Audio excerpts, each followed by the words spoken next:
Hey everybody, Cap the Franchise here, and today starts the news videos on the Falcons side, where I will be giving you my thoughts and the thoughts as the coach as they review for their next game and they review the film of the previous game. So let's get into it. I got a few facts here and bullet points I've written down, so I'm going to start right there and I will talk more freely after that. To begin, Matt Ryan threw 3 interceptions, even though one was hit as he threw, and the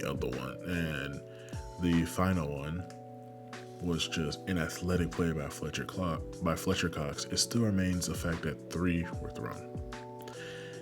As a team, rallying back to tie the game and take the lead through all 3 phases of the game was something amazing to watch, from the pick 6 by Isaiah Oliver to the strip fumble by Foye Oluokun on the kickoff that was picked up by Christian Blake in return for a touchdown, and the defense getting a stop that got the ball back to the offense and allowed them to take the lead. That was just something truly amazing to watch, and that is winning all 3 phases of the game right there. It does suck that the 3 interceptions happen, because you take away the 3 interceptions, especially the one that was almost a pick 6, that being the first one, and you take that 7 points off the board. You really could say we left anywhere from 9 to 21 points on the board there. On the defensive side, which is what allowed the Eagles to come back into the game when we were up 31-24, there was a blown assignment at the end of the game that allowed the Eagles to tie the game back up, as they decided to run a little tempo on the defense. Realistically speaking, I attribute that to fatigue, or as we know how Madden does. If the CPU is losing late in the game and they go hurry up, I did not pick the play again. I tried to leave it as the same coverage, and 2 of our DBs should have been flipped, and their assignments were flipped, but they weren't. So they had to run and cross each other's paths, and that left a receiver wide open, and the CPU took full advantage of that. Now, the offense only scoring 7 in the first half really didn't help, and only scoring 3 in the third quarter didn't really help. Yes, points on the board, but the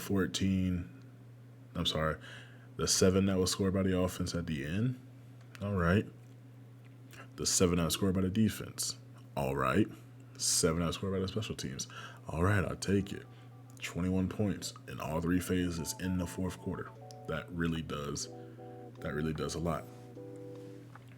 If not for, like I said before, if not for all the interceptions, I think this game could have turned out completely different. That could have been a steamroll of the defense. That could have been a steamroll of the Eagles. Our defense held up all right. Nearly gave up 100 yards rushing, gave up almost 300 yards passing. And today, being a passing league, not giving up 300 yards, any way that you do it, I think it still puts you in a good way. Expect to see a little bit more Cordell Patterson and us trying to get the ball to receivers a little bit quicker. Probably not going to take too many more deep shots unless it's awful play action. So I do expect to see a lot more play action. Mike Davis and Cordell Patterson were able to run the ball quite well, but seeing as we had 3 interceptions, Matt Ryan needs to place the ball a little bit better, so we might be running the ball a little bit more and get him into more play action situations. But looking at some of our draft prospects, we're looking towards defense. Just to start off, just taking a look. Got a strong safety here who's about 6 foot, 205 pounds. He's an all right player, it looks like. He's not great in any one particular thing. He is good and about average to a little bit above average, just about everything he does. Can find the ball, do what he needs to do. I think he's like more of the prototypical safety of today. Could probably play free or strong safety. That really is going to depend on his coverage. And that's something that we were not able to figure out in this first week of scouting. That's just, he's around 3 to about around 4 guy. Which gives us a chance to really look at him for later on. Maybe he's somebody that gets picked up a little bit early. We don't exactly need safety, but having depth isn't going to hurt anybody. He has C block, shred, and A stamina, so you can expect for him to be on the field and to be either in the box safety, or if he were someone that we were to pick up, expect to see him on special teams quite often. Quite often on special teams, and maybe even be a backup if he can compete.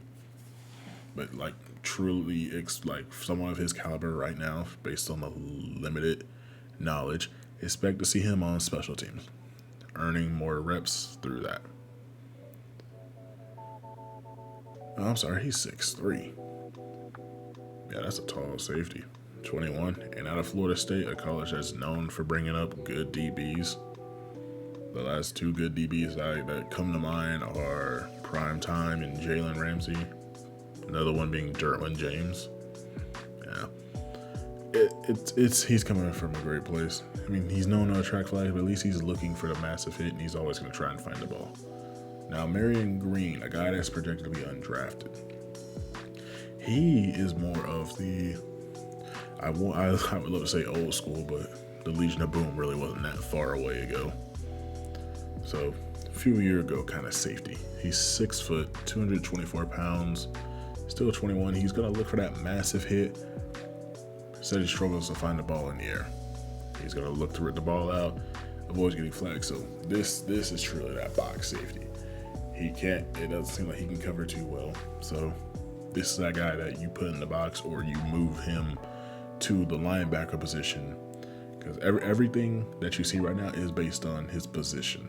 This is that guy that probably spends a lot more time at the linebacker position, but wanted to test but like his natural position is safety, but he spends so much time at the linebacker position. Kind of like a Jamal Adams, but he can't cover. Another guy that could probably get on special teams until you build up his zone coverage. Still got to learn a lot more about these guys. It's still way too early in the season to really be looking around, but it never hurts to look. But he's somebody that I definitely have on the radar, just because of his size profile and the fact that it looks like he might be able to get moved down to an inside linebacker. Now, Jeff Phillips, an offensive tackle at 6'8", 326, is a guy I'm looking for in case Caleb McGarry isn't able to pull up anymore and continue to pull his weight around. I'm not expecting a tackle to be good at jumping, but he has great change of direction, great acceleration. He's all right at agility, so he might be able to sit on those power rushers and dance a little bit with the finesse guys. I'm looking for a guy that's really just going to help give more time. If anything, he might be able to slide inside to guard and maybe take that spot from Jalen Mayfield. I don't want to throw the loss on him, but that final sack really did seal that game against the Eagles. He went for the cut on a more athletic Brandon Brooks, and he paid for it. Matt Ryan paid for it. This guy is definitely a power guy, so he might end up getting moved towards the inside to try and get a power run game going. Now, based on last episode, the amount of times that you saw that ball go to Miles Sanders' hands, it kind of, whether it was inside, outside, or he just caught the ball out the backfield, it was just a lot. That offense really ran through the running back. The receivers did catch a few passes, but a lot of stuff was going through the running back. So I'd rather not have a running back be the entire backbone of an offense. I'd rather you beat me with your receivers. And if a running back like Leonard Fournette gets going and he drops the hammer on a little guy in the secondary, it's not going to be good for us. So we're going to focus on trying to stop Leonard Fournette a little bit more, because we know Tom Brady is going to do Tom Brady things. We can't stop that, but we can surely try. Maybe we could take away some of the other aspects of the game and make it so he only has to do one thing. Their defense is blitz heavy. We know this. It's quite scary. They're going to come after us. We got to try and keep moving forward. That's going to be the big thing. Can this offense continue to move forward and not turn the ball over as much as it did against the Eagles? Because the Eagles have a great defensive line. I think they have 2 alright cornerbacks and safeties. But we could have took advantage of something else. But this defense is like all around built up. So where do we take advantage? Who knows? That's something for the offensive coordinator to figure out. And the defensive coordinator is gonna have his time trying to stop Tom Brady. Those guys do their job, and the players do their jobs. Will walk out of here with a W. How confident do I feel in actually saying that? I don't feel confident. As sad as it is, I feel like we're about to get our crap steamrolled. But that's not gonna stop us from trying to go out there and maybe play spoiler. Sure, they're still Super Bowl favorites. They won last year. They come in as the favorites, as they should. But we got 2 turnovers, 1 off special teams, 1 off defense. Maybe we can do something about that against Tom Brady. So I'm gonna go ahead and go, and the next episode you will see will be the Atlanta Falcons heading to Tampa Bay to take on Tom Brady and the Buccaneers. I will see you guys there.